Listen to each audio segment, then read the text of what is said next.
Sundays in December. We have looked at the classic Christmas specials of old and how they presented the biblical Christmas message. But this Sunday, things get real. Join us as we watch the biggest brawl in Christmas classic history. Prepare yourself as we pit two titans of tinsel against each other. In the punch-up at the pole. In this corner, we have the rugged outlaw Santa from Santa Claus is Coming to Town. In the other corner, we have the tree-hugging hippie Santa from The Life and Adventures of Santa Claus. Join us Sunday to see who comes out on top.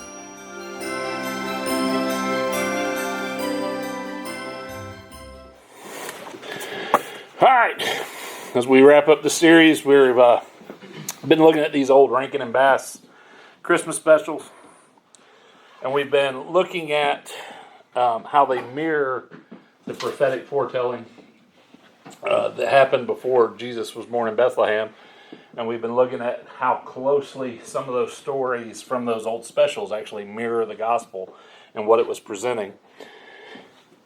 As interesting as it's been to see the gospel represented in all those old stories and to see how profoundly the story of Christmas was revealed even in those little cartoons and stop motion little movies,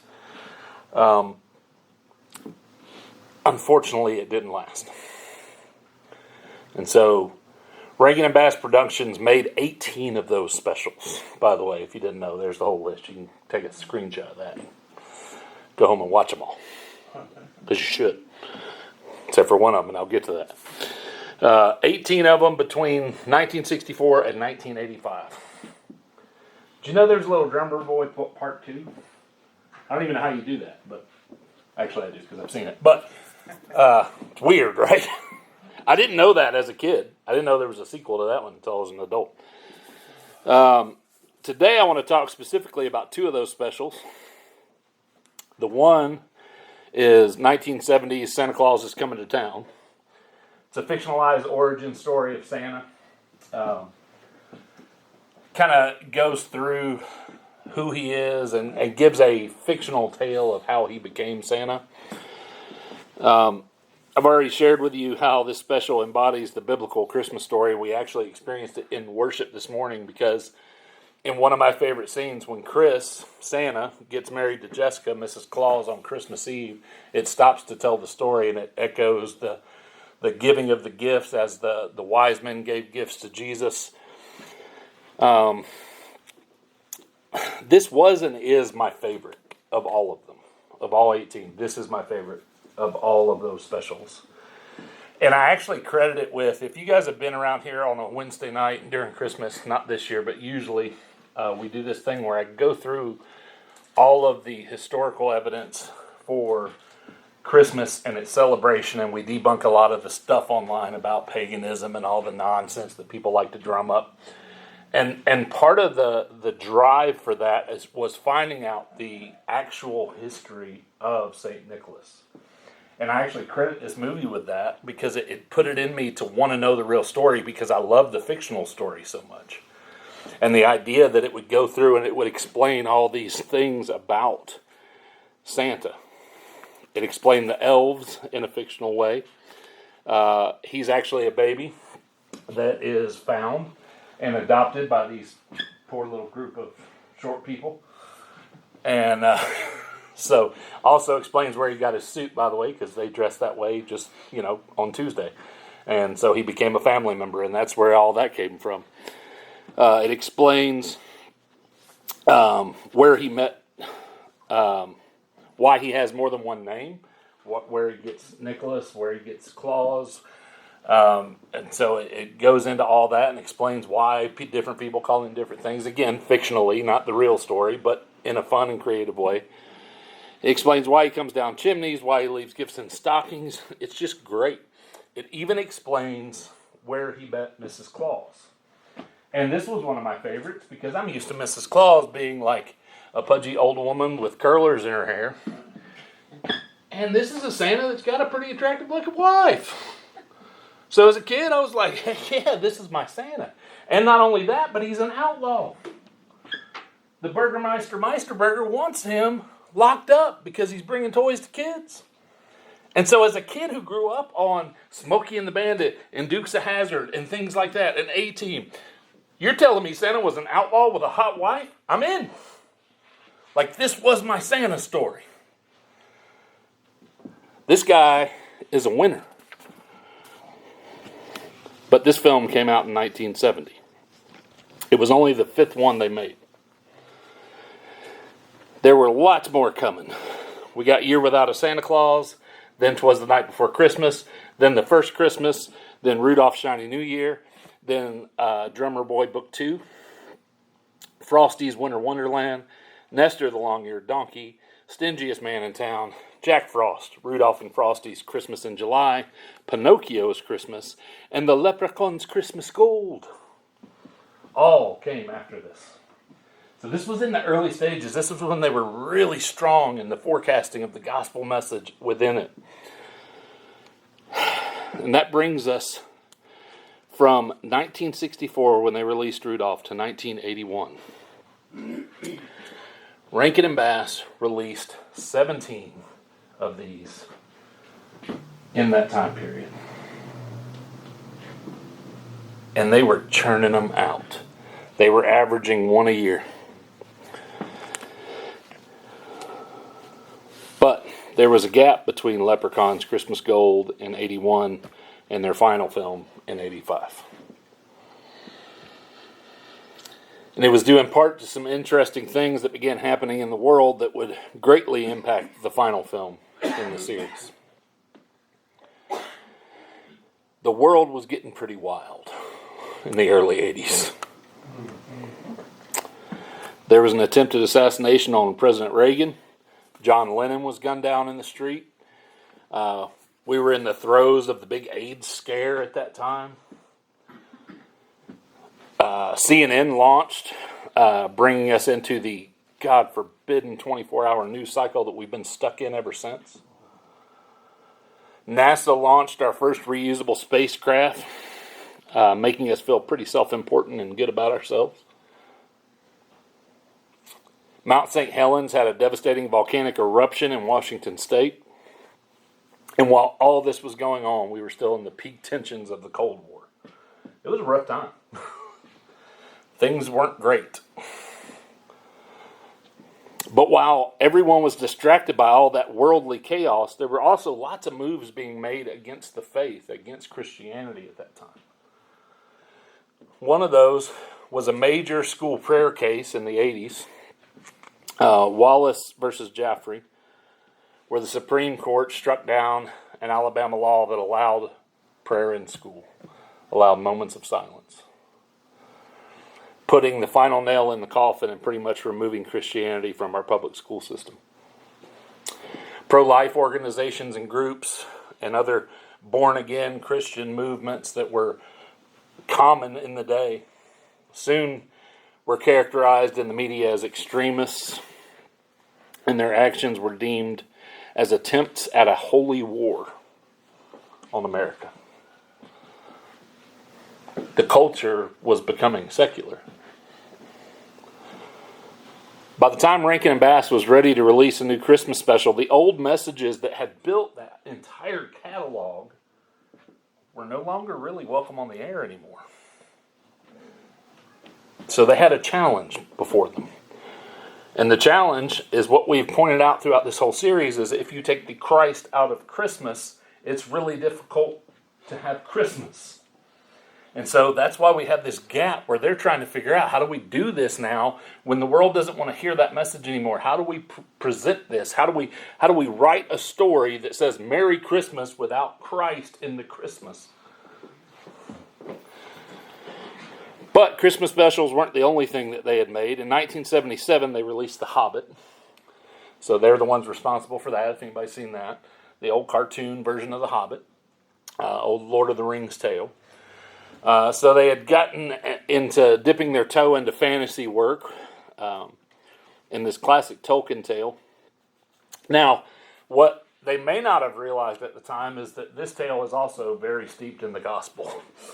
And it's very hard to separate the fantasy of this from the Christianity of this.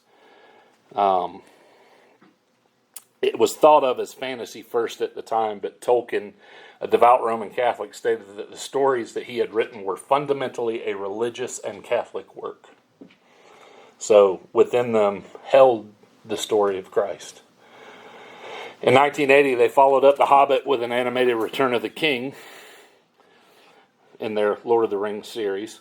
And so when it came time for their 18th Christmas special, what they thought they would do was they would dip their toe back into this fantasy realm, and they would just lean on this. And they would kind of bring this kind of attachment to the Christmas message. They decided they were going to try to change with the times a little bit, not realizing that, again, even the fantasy that they had succeeded in had a Christian backbone in it. So they based their 1985 special, The Life and Adventures of Santa Claus, on a book by the same name. You may know the author of the book. It's L. Frank Baum, who wrote Wizard of Oz.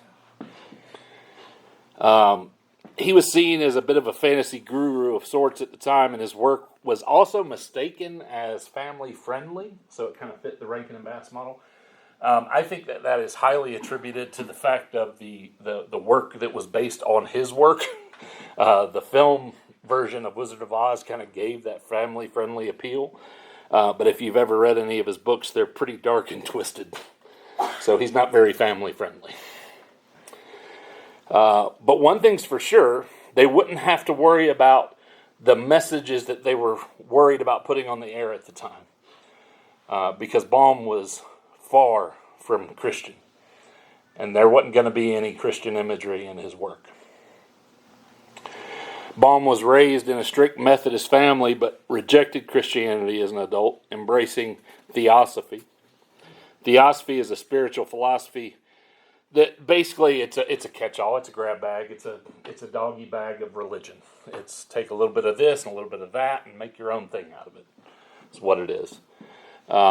It pulls from elements of other world religions, esoteric traditions, and occultism.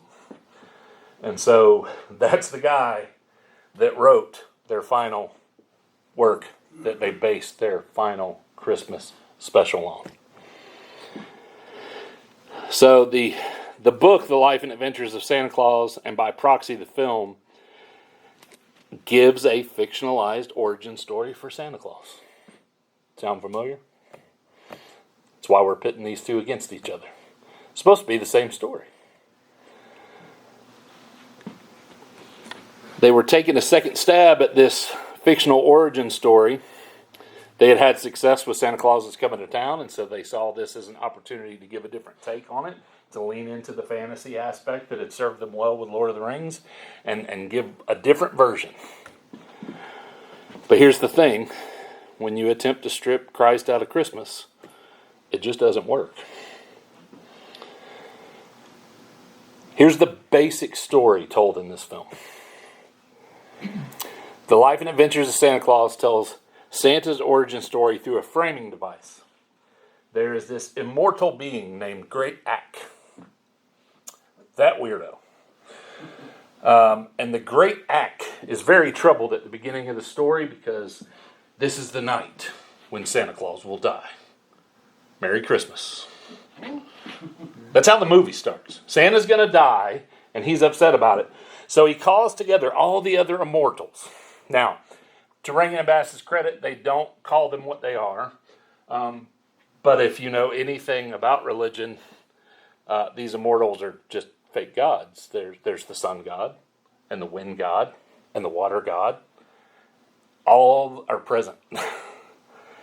And so they sit down at this table, and Ack tries to convince them to allow Santa to be immortal so that he can continue giving gifts to children, and he won't die that night. He tells them how the human baby named Claus was found abandoned. He was raised by great act bidding a pixie to be his mother and to allow him to be breastfed by a lioness. Told you it's weird. That's in there. That he would drink Shiegra's milk. That's a line in the story. So he's going to be raised by a lioness and a pixie. And as he goes through telling all of this stuff, he also grew under the tutelage of immortal Ak. So Ak wasn't really his father, but he was more of his teacher.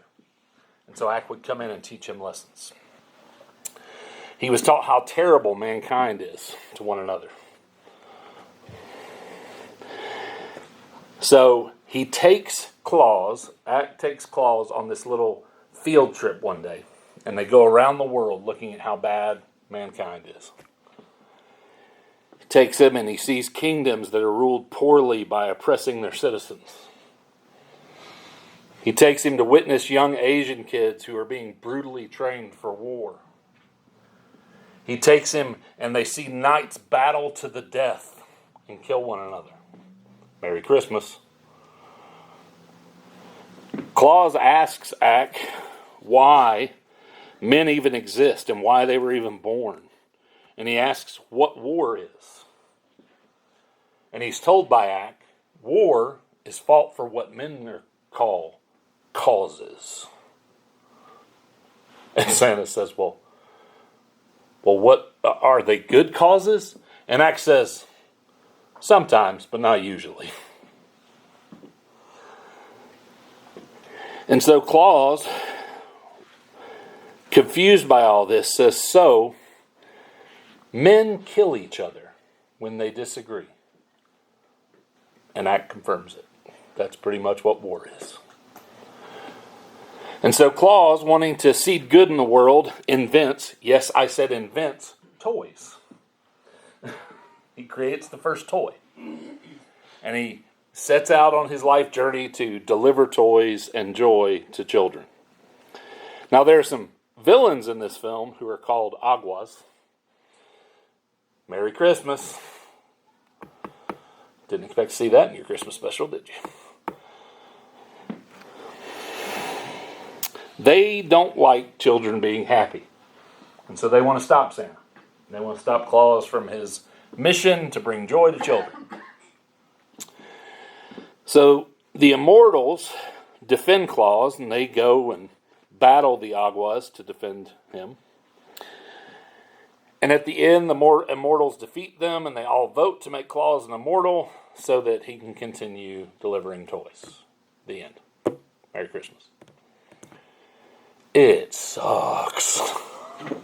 It's so bad. It's awful. It actually pains me to recount the story for you. Aside from missing the point of Christmas altogether, the story is just a mess that makes no sense. If you actually watch it, it contradicts itself almost every step of the way. So, you cannot have morality without a standard. And when you remove Christ as the standard of morality, the morality in the film doesn't make any sense. For example, the movie begins with all-knowing Ak standing there trying to convince these immortals that Santa needs to be saved and be made immortal. And they all act like they've never heard of him.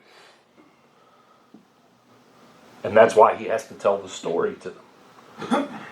So most of the movie is a flashback that he's telling the story of what happened with Claus. But the immortals are in the flashback helping Claus fight the Aguas. Doesn't make any sense. Apparently they aren't very all-knowing.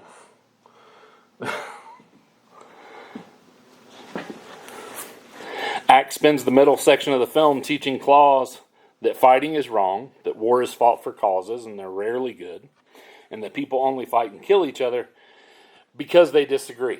But as soon as the Aguas show up and disagree with Claus, they go to battle and fight a war with the Aguas.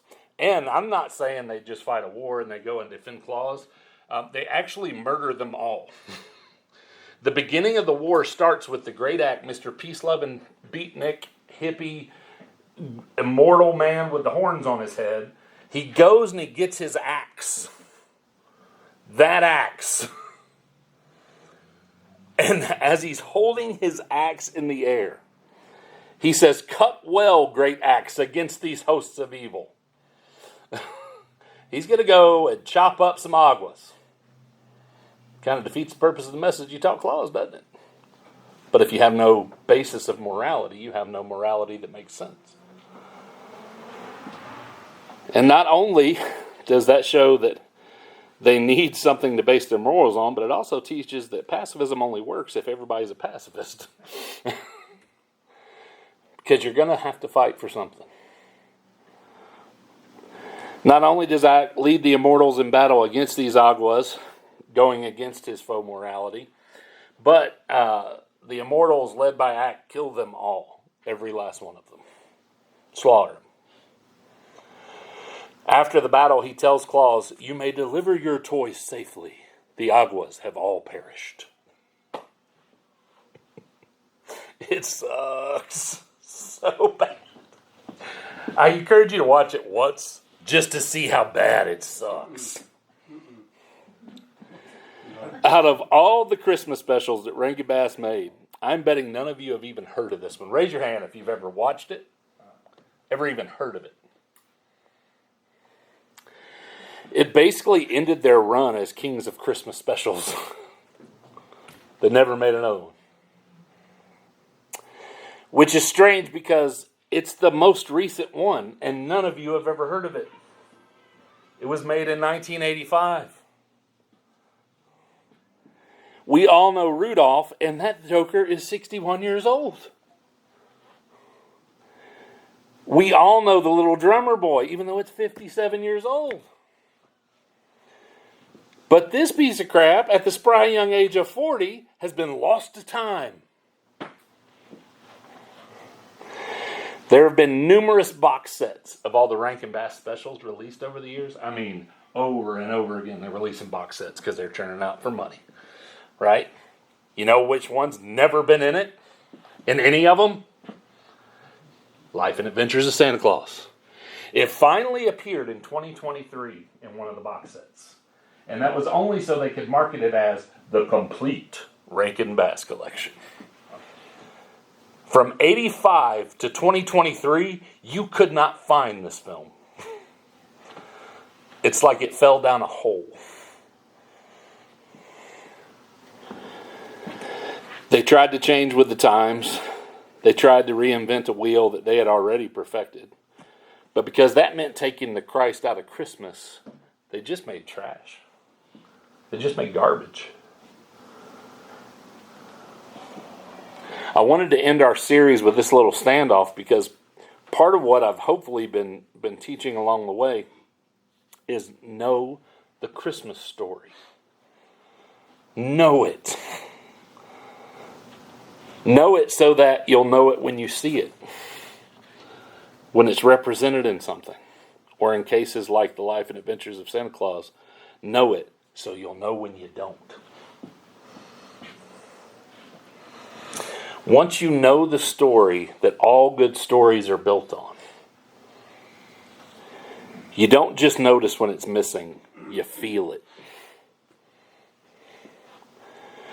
When God's presence, when Jesus himself is missing, you know something is off. And that is true across all of your Christmas celebration. So as we wrap up this series this morning, I wanted to take you through the real Christmas story.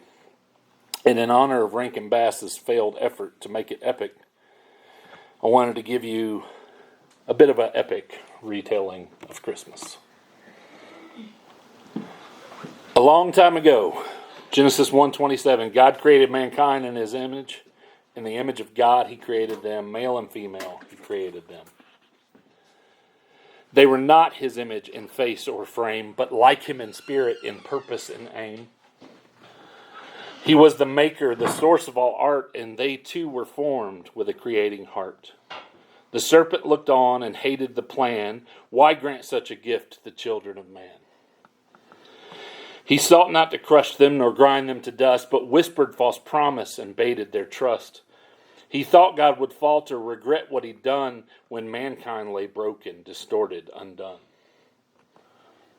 But God never wavered nor altered his way. His purpose stood firm and would never decay. The serpent's deceit was not met without sound, but answered with judgment that shook heaven's ground, a warning that soon the Son of Man was coming to town. Genesis 3:15, and I will put enmity between you and the woman, and between your offspring and hers, and he will crush your head, and you will strike his heel. A warning was given, a threat was made, but the serpent did not just slither away. He had things to do, his work did abound, because he knew the Son of Man was coming to town. 1 Peter 5:8, your enemy the devil prowls around like a roaring lion looking for someone to devour. But no matter how corrupted mankind had become, there was still an urge in them to do what must be done. So they set out, spreading far and wide, filling ears with a tale that the serpent couldn't hide. Despite the old snake winning the first round, they continued to tell how the lost would be found. Because the Son of Man was coming to town. Isaiah 9:6, for to us a child is born, to us a son is given, and the government will be on his shoulders, and he will be called Wonderful Counselor, Mighty God, Everlasting Father, Prince of Peace. Time and time again, the message was made clear, generation after generation and year after year. The words of the prophets rang through the air. It was a constant reminder God really did care. They could never stop, not until he was crowned. Each time they heard it, their joy was newly found. Say it with me, the Son of Man was coming to town.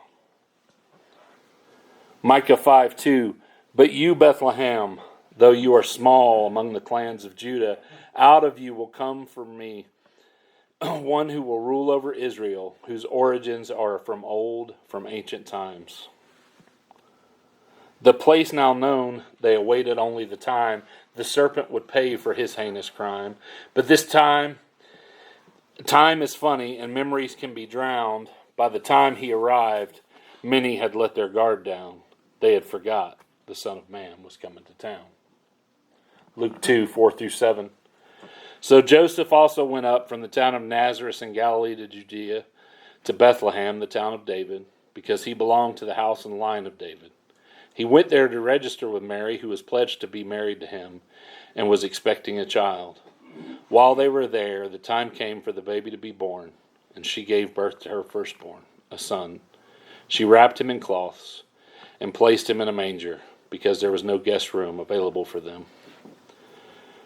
He arrived without grandeur. He arrived like the poor. No one had room for him, not anymore. The story of old seemed just that, antique. Few remembered that he would arrive so mild and meek. But for those who had not put their hope down, they knew the Son of Man was coming to town. So this year the choice is yours to make. Will you remember his arrival, or will you mirror their mistake? Will you be grumpy and grinchy, or even a Scrooge, or will you resist that kind of thinking, no matter how huge? Will you sit and cry like a sad little clown, or will you remember that the Son of Man is coming to town?